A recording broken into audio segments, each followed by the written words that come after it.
My passion is for waste, to keep the environment clean, to keep the environment green is the passion that I could not manage to hide it within me.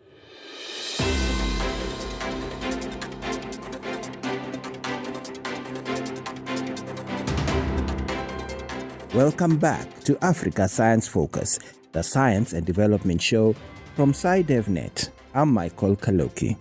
You were just listening to Josephine Nakeni Augustino, a driven woman whose passion led her to try to find a solution to the waste management challenge in South Sudan.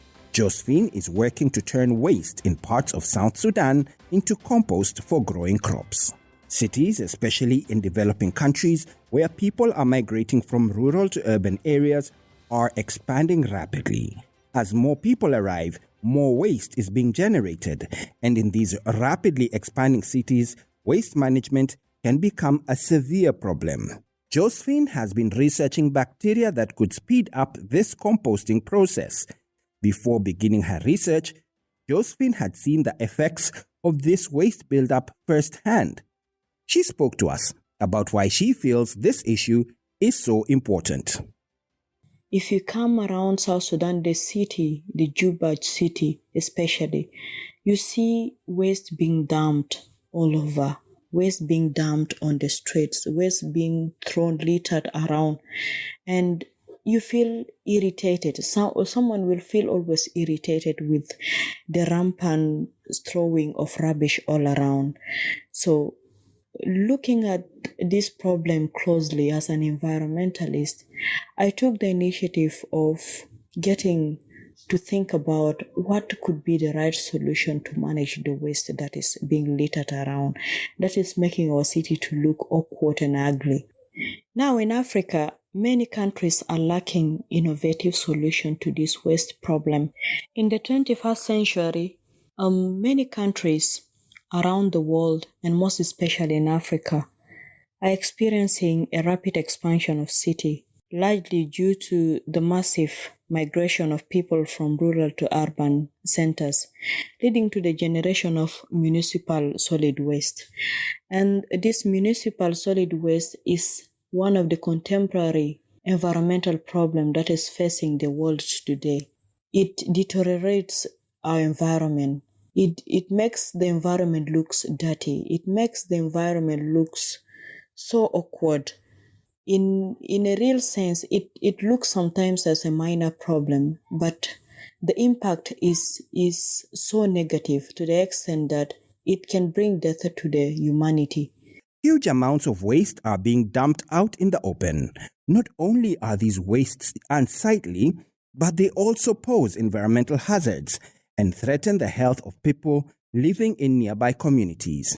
In this episode, we talk to an inspiring woman who explores how composting some of this municipal solid waste can help clean up the environment and enhance agricultural productivity. Josephine, recognizing the challenge and acknowledging her need to create change, devoted her research to finding a solution. Our reporter, Ijeoma Ukazu, spoke to Josephine about what this solid waste is and what it means for the environment. There are different types of solid waste. There is organic and inorganic solid waste. So I concentrated and focused more on the organic waste, which is part of solid waste. My intention was I read some writings from South Sudanese researchers whereby they found that the quantity of waste produced in South Sudan, organic waste was having 60% of the waste produced on daily basis. So I asked myself, why can't I involved in reducing the organic waste, which is simply any material that comes from a plant or animal, as well as leftovers and kitchen waste that are biodegradable. That means they can be broken down in a natural manner, even if a human being has not involved himself into it. But my intention was how to make or to shorten the process. So organic waste is simply any organic material from plants or animals that can be decomposed or that can be broken down into compost or fertilizer. How does this waste work? And what solid waste is actually contained in the compost you're talking about? Okay, the solid waste that contains in the compost are the leftover food from households, these coffee grounds, apple cores, eggshells, and other kinds of food byproducts, yard trimmings, fallen leaves, branches, cut flowers, pet food, livestock manure, untreated and unpainted wood. These are all the components that makes up organic waste, which the final product is the compost that is to be used in farms and used by farmers. Organic waste left to decompose on the side of the road takes many months to break down. This means more and more waste will accumulate over this time. Josephine's research focuses on how effective microorganisms, very helpful tiny living organisms that are good for soils, can be used to speed up the breakdown of this solid waste. This process also results in high-quality fertilizers that can enhance soil fertility and improve crop yields. We asked Josephine to tell us more about her research. During my master's, I thought of doing a research on some scientific microorganisms that will be able to help in the decomposition of the waste. We know that organic waste can naturally be decomposed into compost, but it takes some additional microorganisms that can make the process faster, because the waste is being generated on daily basis. And if we rely on the natural process, it may take long, and our environment will continue to get polluted. In a layman's understanding, what is composting? Okay, composting in a simplest term is a natural process of decomposing organic waste or organic matter, such as the kitchen waste, the onion leftover, the tomato leftovers from the kitchen, where we decompose them into a valuable fertilizer that can enrich and boost soil and plant growth. And it helps farmers in many ways. When they put them in the soil, it boosts the plants and the crops that they grow.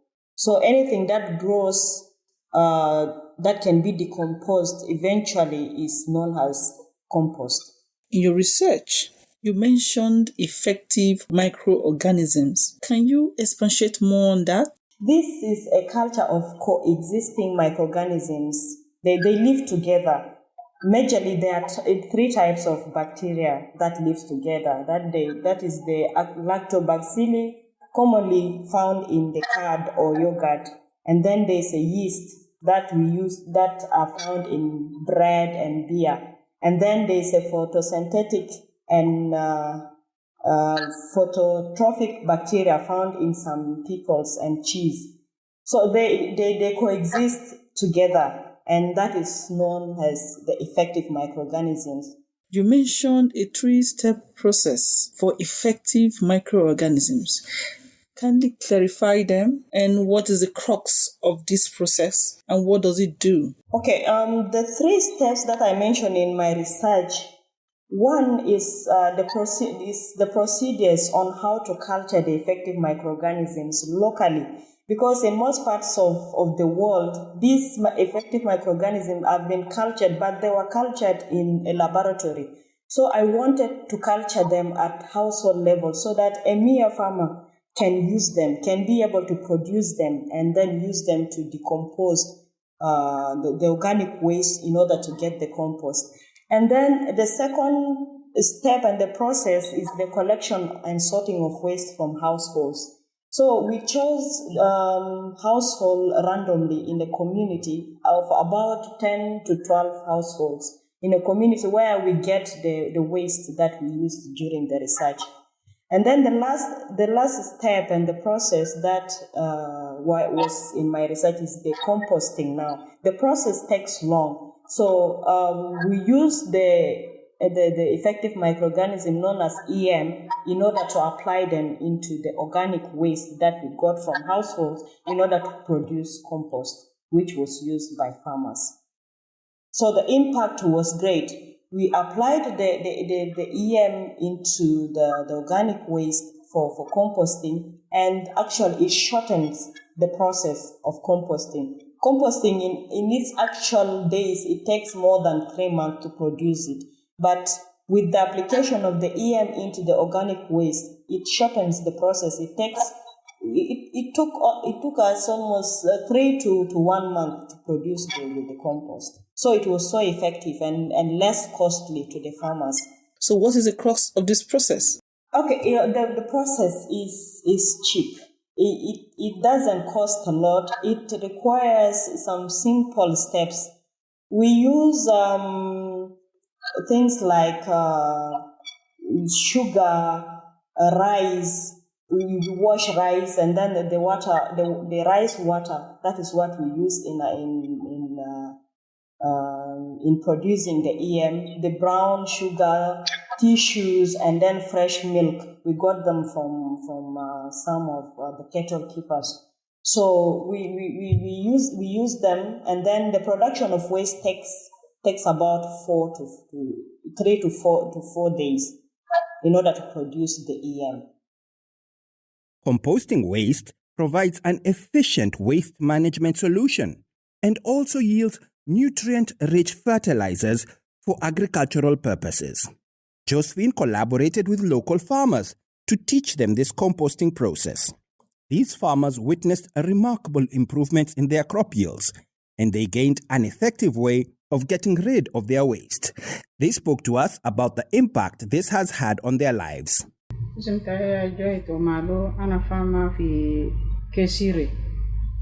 My name is Joy Tomalo. I'm a farmer in Kesire area. طبعا زمان جوزفين جا لنا في اريا تانا ورا في بيت سلطان يو وري لنا قال في كبر كويسو بيجيبوا لنا الكيف بيزيدوا يعني حاجات تانا تزارع عشان بتالا كويس. Yes, when Josephine visited our area as a researcher, she met the chief of the area and told him that she is bringing good news that will help women to improve their agricultural production.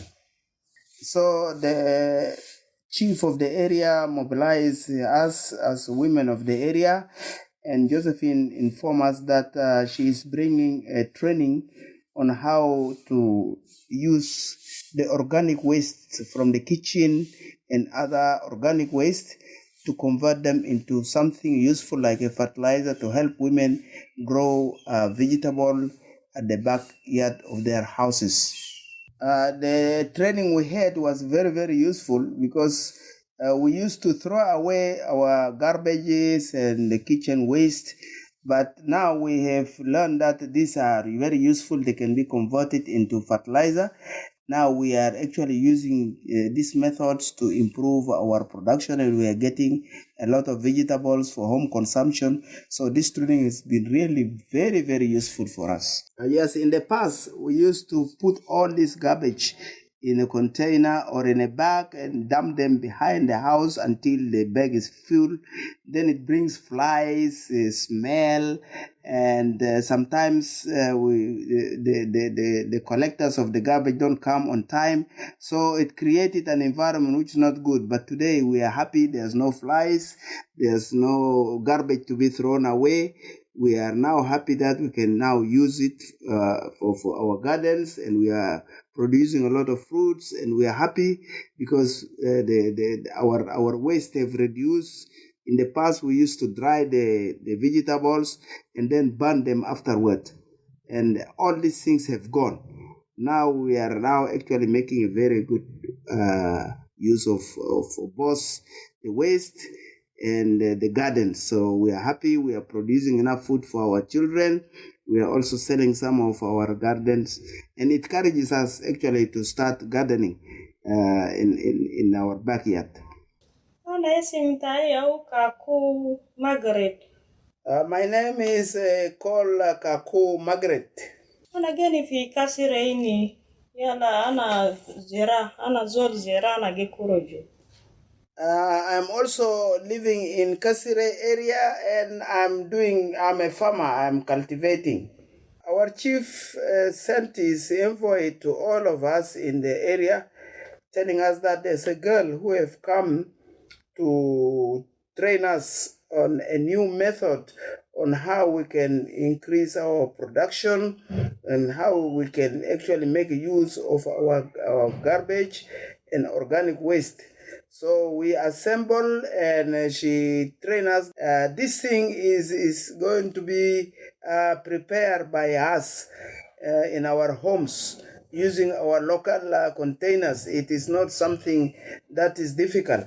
And when we prepare this, then we can put it on our garbage or kitchen waste. And then after 1 month, we can use it in our garden to improve our production. Yes, she told us now we have to bring all our kitchen waste and some other field greens and waste in the field. Let us bring them together in one place. So we begin to collect these things, and then she told us to bring a container, and then we begin to put these things into a container, and then we are also shown how to prepare the EM, then which we did. And then we begin to pour these things into the garbage from time to time. After 1 month, we have seen that there's something which is smelling good, and we didn't know what is this. She told us this is the fertilizer, and now we can take it to our garden. And she also followed us to our garden and show us how to use these things apply in our garden. So when we did, we have seen really improvement in our production. Yes, this training really made difference in our lives. We used to struggle with our waste, and we didn't know what to do with it all the time. So even the chief was very, very happy because the area is becoming more clean. It's not littered like it was before. And many women also came to us to ask us, what have we done to make this difference? So we gave them also the same training. Now we have more than 50 women farmers in the area here who are now doing the same thing, and they have also realized the benefit. Interventions like Josephine's are bringing immense benefits to individuals like the farmers we spoke with. Lesok Evans Nathana is the Food Security and Nutrition Supervisor at Malteser International, an international humanitarian aid organization. He tells us about the importance of supporting smallholder farmers and how African leaders can enhance urban agriculture while promoting sustainable farming practices. There is need to have a waste management policy. This waste management policy will give a very great impact to the protection of land that will, in a very good effort, make farmers to be able to raise their harvest or their output. Sustainable practices can easily be improved, one, by sharing new innovative global agriculture ideas. By now, not that all people within Africa they have known what is really going on, because what is known has to be made by studies. Let's take an example like what Josephine has worked on. It has really brought a lot of impact that people didn't know before, like me. I was one of the person who really benefited from it a lot. So it's not going to end only with me. The new idea I have to share with the others. By sharing this, it can really make a very great improvement. Number two, we have to make sure those farmers who do not know what is going to happen and they don't know what they know is only to just cultivate, get food, whether it is right or not, we have to now begin engaging them in the village savings and loan, so that they should not only focus on food that will come direct from the garden to the mouth, but rather have that sustainability by keeping something for tomorrow. By doing this, it will be able to make them to reach to another level. Thirdly, These farmers need to be formed to be in groups, and formation of them in the groups can only be by cooperatives. Bringing them in cooperatives will make things more easier for them to unite and be able to bring whatsoever is within outside their level to easily reach to their level.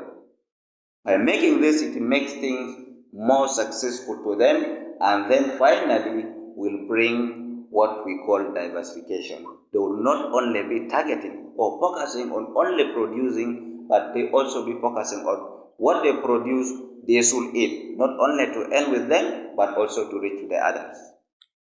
These interventions have the potential to benefit entire communities.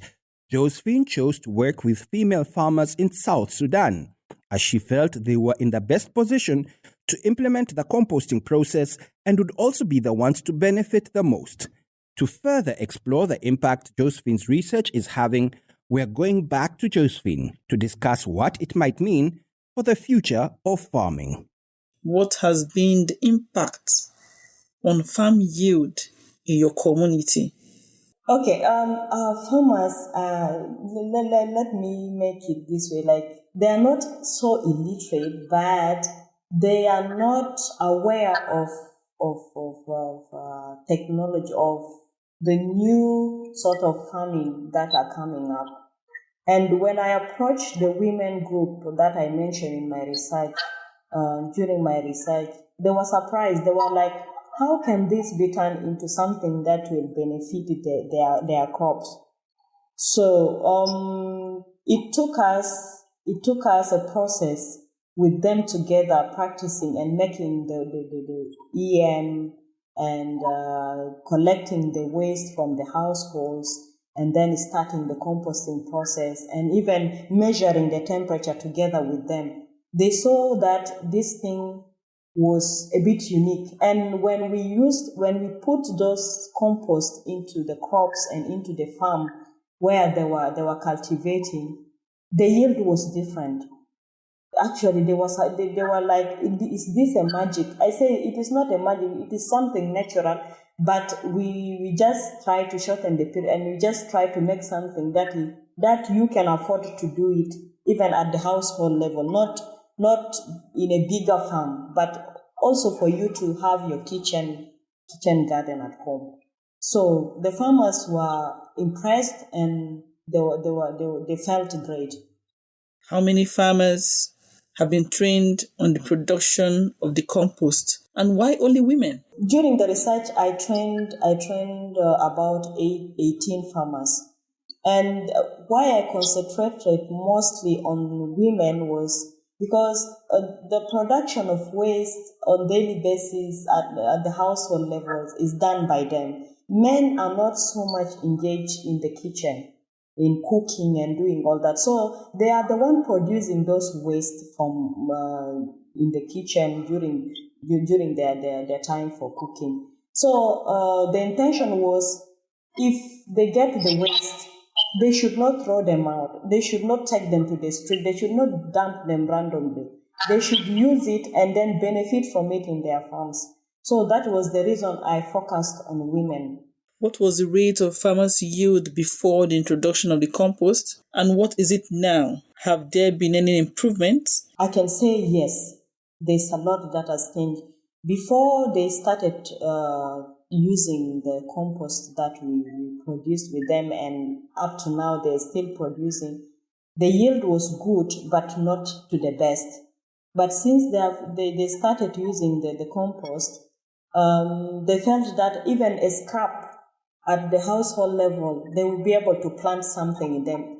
The research did not end in only production of compost, but also on how to plant or to have their kitchen garden. So what they were producing was less, was just for the consumption of the household. But now they are able to sell some of the crops to their clients and then get money out of that. So they say there's a lot of change, and it's really a good year. Josephine currently serves as a water sanitation and hygiene officer at Malteser International. In this role, she continues to make significant contributions to her field. She spoke to us about her journey and how she got to where she is today. The research journey has not been so bad, but there were some challenges that I faced on my way to achieving what I have achieved today. Meeting the farmers, going to them on the ground, sometimes you find that they have different schedules. Although sometimes they accept that they can do what you want them to do, or they can participate with you hand in hand on doing culturing the effective microorganisms, but they tend also to have their personal schedules, which came as a challenge because following up composting process needs a commitment. But it was not that bad because few were able to commit themselves to the extent that we were able to produce the compost. And then it was a success story because the product that came out of of our research was a marvelous product. And then for now, we are looking on how to expand it to other villages and also bringing it to the cities where the huge quantity of waste is being generated. After I started, I was enrolled in my master's program, that is environmental management in Pan-African University. The passion of tackling contemporary environmental challenges came into my mind. That as an environmentalist, I don't have just to sit back and look at the challenges that are affecting my community, affecting my country. I need to put hands in to the problems that are going on, and it has become my passion. And getting involved in agroforestry has also become the biggest passion that I have. So using the compost that I get from my innovation and putting them into the farm and growing trees around has become like a living part of me. Following the right channel on how to get to the farmers on the ground was one of the things that made me to achieve this biggest goal, the innovative part of doing things with the farmers. I had not to do it alone, but the chiefs that I visited, I met on the first day I went to on the ground helped me, and the female or the women leaders on the ground also facilitated all that I had achieved. Not forgetting Maltese International, where I'm working now. They helped me a lot. They were able to give me an internship and also help me in getting things done. So Maltese has contributed a lot to my research, and I couldn't hesitate to thank them enough. And not forgetting my parents, they did a lot, especially my father, who stood by me day and night in order to make this research a success. I am now a researcher, and a researcher that is not stopping on the way.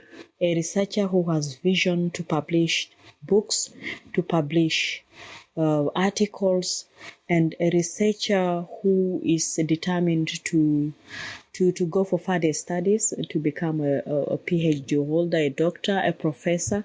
And I'm also passionate that I'm joining the lecturing or the teaching field soonest.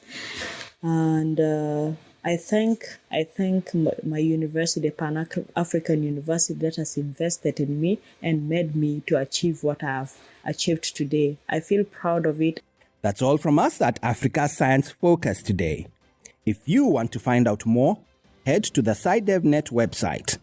That's www.SciDev.net. Today's show was produced by Alice Hurst, with editing by Ogechi Ekeanyao and reporting by Ijeoma Ukazu. I'm Michael Kaloki. Until next time, goodbye.